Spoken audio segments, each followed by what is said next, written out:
Good evening दोस्तों। तो आज मैं आया हूँ वियना। वियना ये ऑस्ट्रिया की कैपिटल है और मेरे पास बस 5-6 दिन ही बचे थे शेंगन वीज़ा के। तो सोचा एक वीकेंड पे क्विक ट्रिप लगा लूँ। तो मैं यहाँ पे बस 3 दिन के लिए आया हूँ और आज फ्राइडे इवनिंग है। मुझे आने में काफ़ी लेट हुआ, 8 बज गए। तो मैं अभी रात के 10 बजे से सिटी सेंटर घूम रहा हूँ और मेरे सामने आप देख सकते हो ये लुई वुइटन का शोरूम है। कितना यूनिक और पुराना आर्किटेक्चर है इस शॉप का, कितना मस्त लग रहा है। और फिलहाल ये सिटी सेंटर है तो यहाँ पे मैं घूम रहा हूँ। अभी रात के फिलहाल 9-10 बज रहे हैं और मैं सिटी सेंटर में वॉक कर रहा हूँ। रात में आप आगे जाओगे तो ये सिटी और भी प्रीमियम लगती है, जैसे कि यहाँ पे अच्छी अच्छी लाइट्स है, क्लीन सड़कें हैं और हर आर्किटेक्चर रॉयल वाइब देता है। आगे जाके मैं आपको दिखाऊंगा। फिलहाल लेफ्ट साइड में है ये जो लेफ्ट साइड में ग्रीन लाइट में ग्लोइंग चर्च दिख रहा है, ये है saint Peter church Vienna. Interesting part सुनो, ये सिर्फ एक नॉर्मल चर्च नहीं था। इस जगह पर ऑलमोस्ट 1700 साल से रिलीजियस बिल्डिंग खड़े होते आ रहे हैं। और जो करंट चर्च आप देख रहे हो ये बरोके स्टाइल में बना है और बाहर से सिंपल लग रहा है, लेकिन अंदर जाओगे ना पूरा गोल्ड पेंटिंग और डिटेलिंग एकदम रॉयल जैसा है, जैसे मिनी पैलेस हो। और मैं इसके बारे में एक शॉर्ट डालूंगा, आप ज़रूर देखना इस चैनल पे, उसके लिए सब्सक्राइब कर देना। इसके साथ साथ वियना का हिस्ट्री काफ़ी पावरफुल रहा है, जैसे कि ये सिटी हुआ करता था the centre of the Habsburg dynasty. ये जो रॉयल फैमिली है जिन्होंने ऑलमोस्ट 600 साल तक यूरोप के काफ़ी हिस्सों पर रूल किया था और इसी वजह से यहाँ का आर्किटेक्चर इतना ग्रैंड है। हर बिल्डिंग ऐसे लगती है जैसे कोई पैलेस हो। सिटी सेंटर में मैं आके मैकडी गया क्योंकि मुझे कुछ नया ट्राई नहीं करना था और बहुत भूख लगी थी। तो मैंने मैकडी जाके खाया फास्ट फूड और उसके बाद मैंने एक केक भी ट्राई किया जो यहाँ का फेमस है, पर मुझे वो बिल्कुल भी अच्छा नहीं लगा। तो 8:30-9 बजे मैंने होटल चेक इन किया और उसके बाद मेट्रो लेके सिटी सेंटर आया हूँ और तब से मैं वहीं पे घूम रहा हूँ। और वियना में काफ़ी ज़्यादा हद तक कैफ़े कल्चर भी काफ़ी फेमस है। लोग यहाँ कॉफ़ी लेने नहीं आते बल्कि यहाँ पे बैठते हैं, रिलैक्स करते हैं, ज़्यादा बातें करते हैं। और यहाँ पे बड़ी बड़ी लाइनें भी होती है कि सिटिंग के लिए कैफ़ेज़ के अंदर, जैसे आप अभी देख पाओगे। हाँ, ब्रांड्स तो नए हैं पर बिल्डिंग आप देख पाओगे 200, 300 या 400 साल से भी पुरानी है।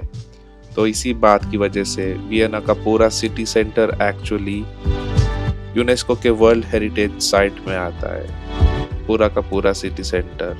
तो ये बात जान के मुझे काफ़ी हैरानी लगी। और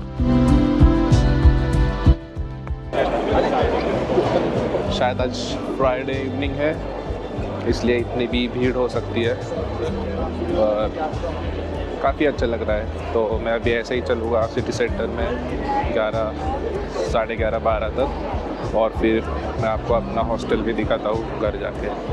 तो देखते हैं, चलो कल मिलते हैं दिन में। पर मुझे एक वेस्ट यूरोप में और ईस्ट यूरोप में एक फ़र्क दिखाई दिया। यहाँ पे लोग थोड़े कोल्ड है, जैसे आप यूके जाओगे या फ्रांस जाओगे, वहाँ पे आपको लोग ग्रीट करते हैं, सॉरी बोलते हैं, थैंक यू बोलते हैं, रोड पे चलते चलते स्माइल करते हैं। और यहाँ पे लोग आपको स्टेयर करेंगे और थोड़ा सा कोल्ड बिहेवियर है। हालांकि मुझे बस 3-4 घंटे हुए हैं तो इतने जल्दी जज नहीं कर सकता, पर अभी तक तो फ़िलहाल इतना और ऐसा एक्सपीरियंस रहा है। तो कल पूरा दिन घूमूंगा और संडे मेरी 2 बजे फ़्लाइट है। तो बस कल का ही दिन है पूरा घूमने को, पूरा दिन और रात, और संडे मॉर्निंग सुबह थोड़ा 3-4 घंटे घूम सकता हूँ, फिर उसके बाद निकल जाऊँगा। तो देखता हूँ कल की कैसा एक्सपीरियंस होता है और मिलता हूँ कल आपको सुबह। तो मैंने सोचा क्विकली आपको हॉस्टल का टूर दूँ। पिछले 2 जो मैं हॉस्टल रहा उससे काफ़ी बढ़िया हॉस्टल है ये। तो मैं आपको अभी हॉस्टल का दिखाता हूँ टूर। फ़िलहाल तो कोई नहीं आया है और शायद यहाँ पे 8 लोगों की जगह है और हमेशा की तरह मुझे ऊपर वाला ही मिला है, जबकि हॉस्टल में कोई नहीं है। फिर भी उन्होंने बोला कि तुम्हारा 7 नंबर का बेड है। मेरा ऊपर का रूम है, यहाँ पे ऐसे बेड है। पहले मुझे लगा वो स्लाइड है, पर वो स्लाइड नहीं है। और यहाँ पे ऐसा पैसेज है, 2 शॉवर रूम है और एक इधर वॉशरूम है। काफ़ी बड़ा रूम है और अच्छा लगा ये वाला हॉस्टल। गुड मॉर्निंग दोस्तों, आज दूसरा दिन है और सुबह के 11 साढ़े 11 बज रहे हैं और मैं जिस चर्च की बात कर रहा था शाम में, सेंट स्टीफन चर्च, मैं उसके सामने खड़ा हूँ। और आप देखना, जो इसका फेमस साउथ टावर आप देख रहे हो, इसकी हाइट करीब 136 मीटर हाइट है और उस टाइम के लिए ये इंजीनियरिंग का एक मास्टरपीस था। इमेजिन करो, बिना क्रेन्स, बिना मशीन, सिर्फ ह्यूमन एफर्ट से ये इतना बिल्ड किया गया था। असली में ये बहुत ह्यूज दिखता है।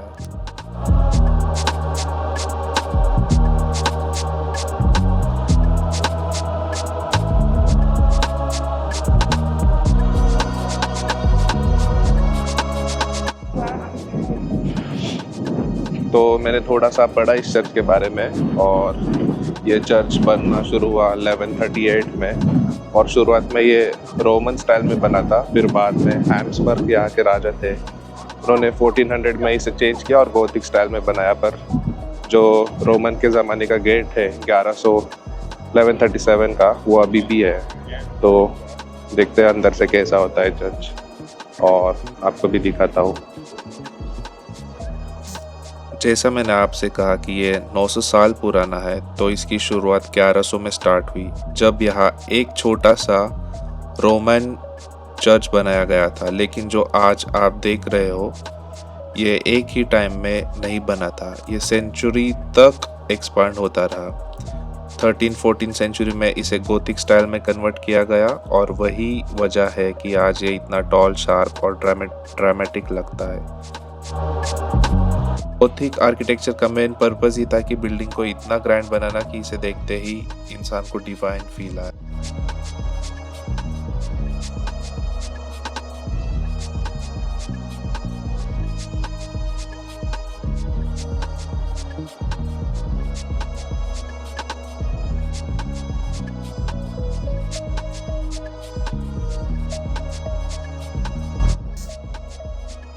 अभी आप जो देख पाओगे, ये गोथिक आर्किटेक्चर का एक परफेक्ट एग्जाम्पल है।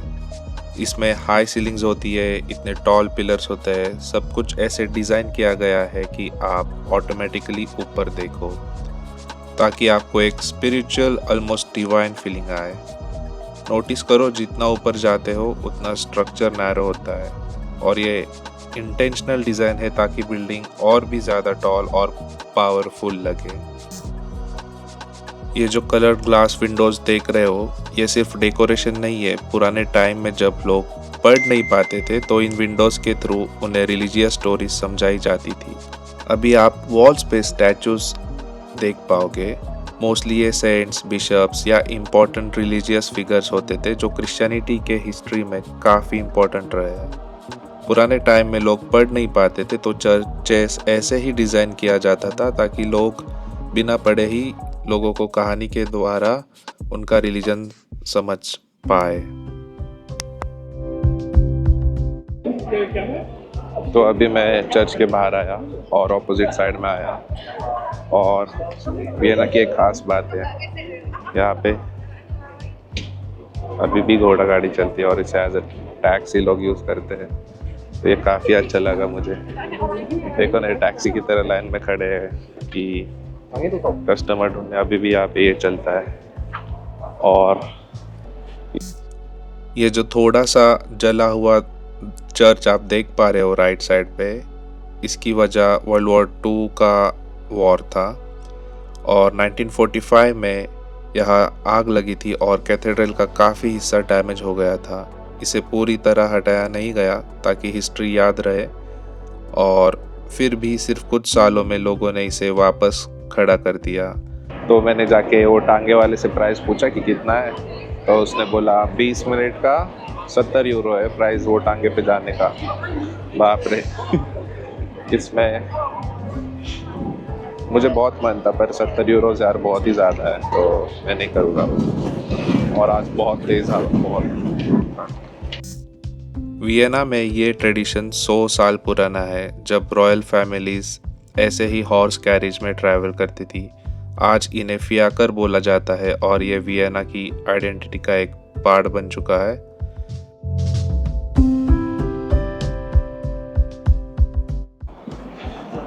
और अभी मैं पैलेस जा रहा हूँ। तो यहाँ पे ट्रैवल कैसे करना है, जब मैं एयरपोर्ट पे उतरा तो वहाँ पे दो ऑप्शन है, एक फास्ट ट्रेन का और एक नॉर्मल ट्रेन का। तो मैंने वहीं से 24 आवर्स का पास बना लिया था। उसमें एयरपोर्ट इंक्लूडेड नहीं है, उसके 2 यूरो अलग से है, और बाकी 24 आवर्स के पास के मुझे 10 या 12 यूरो देने पड़े। तो उसमें 24 घंटे तक सारे पब्लिक ट्रांसपोर्ट कवर है, तो मैं उसी से ट्रैवल कर रहा हूँ। पर मैंने यहाँ पे देखा है मेट्रो में कहीं पे भी टिकट नहीं मांगा। एक टिकट वैलिडेटर है छोटा सा, पर उसमें भी मैंने देखा है कोई टिकट डालता ही नहीं है। तो पता नहीं ये लोग चेक कैसे करते हैं। मैं आपको दिखाता हूँ कि मैं क्या बोल रहा हूँ। फ़िलहाल अभी मैं अंडरग्राउंड लेने जा रहा हूँ और देखते हैं, फिर पैलेस पे जाके मिलते हैं आपको।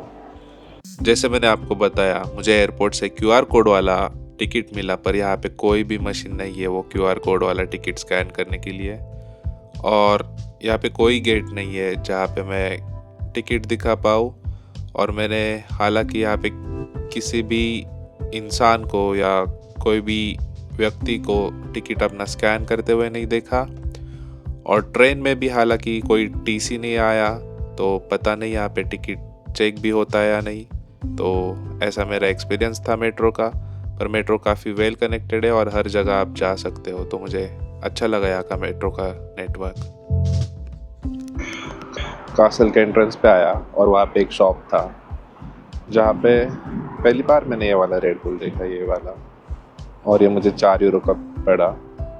और जैसे ही मैंने इसका टेस्ट लिया, ये मुझे, आपने बचपन में रसना पिया है, सेम उसके जैसा टेस्ट है, बस कार्बोनेटेड वाटर में है। तो मेरे 4 यूरो वेस्ट गए। अभी बस पैलेस की तरफ जा रहा हूँ, काफ़ी भीड़ लग रही है। तो ये रहा उसका एंट्रेंस।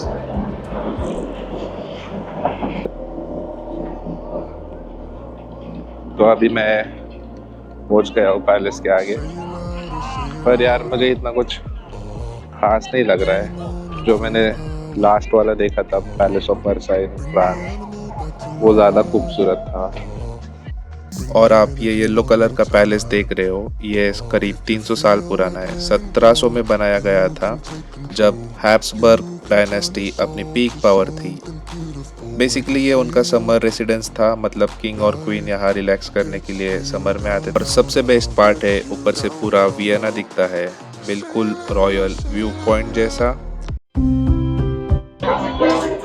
अभी हम लोग चलते चलते मार्केट आए और मार्केट में बहुत सारे ऑप्शंस है, जैसे पब्स है, फिर पूरा ओपन मार्केट है। बहुत भीड़ भी है आज सैटरडे होने के कारण।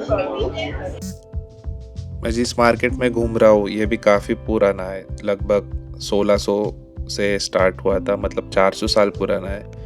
पहले यहाँ सिर्फ मिल्क और बेसिक फूड आइटम्स मिलते थे, पर आज देखो पूरा इंटरनेशनल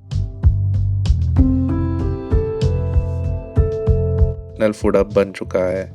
यहाँ आपको ऑस्ट्रियन फूड के साथ साथ टर्किश, मिडल ईस्टर्न, एशियन, यहाँ पे हर टाइप का फूड मिल जाएगा। मतलब एक ही जगह पे पूरा वर्ल्ड टूर हो जाता है। सॉल्ट से चाय। Hello, is it olive? कुछ कुछ होता है। कुछ कुछ होता है, यू नो हिंदी? अरे गोरी go back. Eat all cheese. Speak German? Or what? नमस्ते।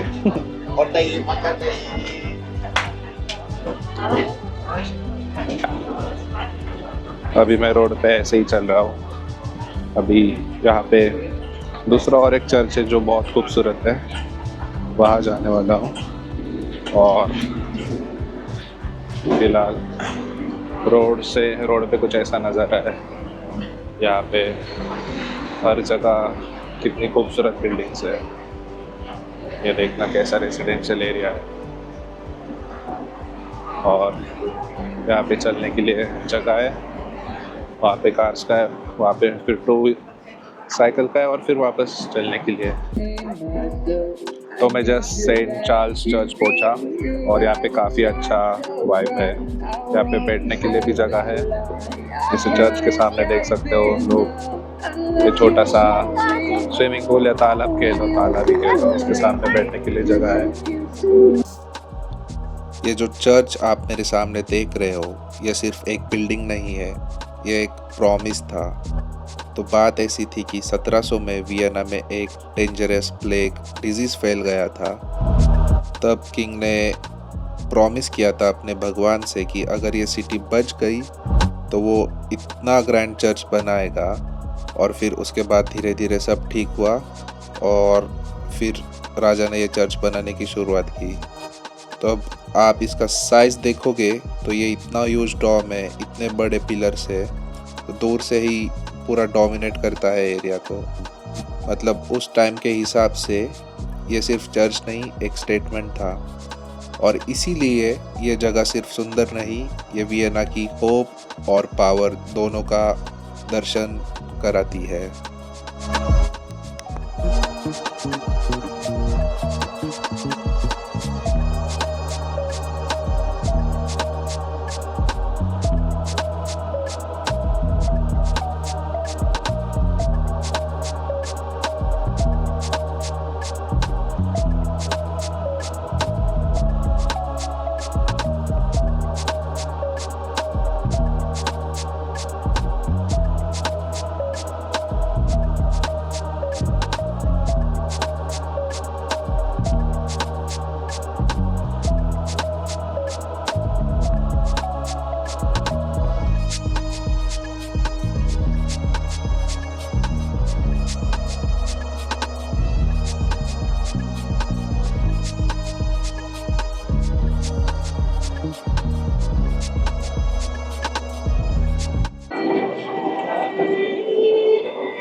अभी हम और एक दूसरे पैलेस आए शाम में सनसेट देखने के लिए, और ये वाला पैलेस भी बाहर से खूबसूरत लग रहा है।